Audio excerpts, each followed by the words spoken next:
နတ်မောင်စိမ့်လန်းနဲ့တောအုပ်ကြီးတစ်ခုရဲ့အလယ်မှာဘီတုကာပညာရှင်လို့နာမည်ကျော်တဲ့စာဘူးတောင်းလေးတစ်ကောင်ရှိပါတယ်။သူဟာတကိုင်းဖျားမှာအလွန်လှပပြီးခိုင်ခဲတဲ့အတိုက်လေးတွေကိုရက်လုံးလေးရှိသူပေါ့ကွယ်။တနေ့မှာတော့တောအုပ်ထဲကိုလေပြင်းတွေတိုက်ခတ်ပြီးမိုးသေးထန်စွာရွာသွန်းပါလေရော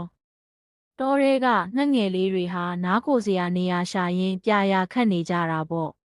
တောရဲ့တစ်ဖက်ချမ်းကလှပတဲ့အမွေးတောင်ရှိတဲ့ဦးတောင်းမင်းဟာသူ့ရဲ့အမီးတွေကိုမိုးရေထဲမှာမပြတ်စီးအောင်ထိမ့်သိမ်းရင်းအခက်တွေ့နေပါတယ်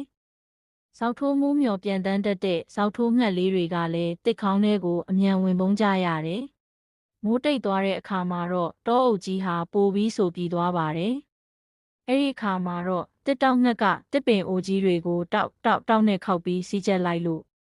တာလိကာနဲ့ကြက်တူရွေးတွေကတော့ဒီနေ့ကြုံရတဲ့မိုးတက်မုန်တိုင်းအကြောင်းကိုတကောင်နဲ့တကောင်အပြိုင်ဆိုင်အော်ဟစ်ပြောဆိုနေကြတာပေါ့။ဆွန်ကတော့ကောင်းကင်ရံထက်မှာဝဲပြန်ရင်တောအုပ်ရဲ့အလှပကိုအပေါ်စီးကနေငေးမောနေပါတယ်။စာဘူးတောင်းလေးကတော့သူ့ရဲ့ကျွမ်းကျင်မှုကြောင့်မိုးရေမဆိုပဲကြံရစ်ခဲ့တဲ့အတိုက်လေးတွေကနေထွက်လာပြီးငါတို့တောအုပ်ကြီးကမိုးရွာပြီးရင်ပိုလာတာပဲလို့တွေးလိုက်မိတဲ့။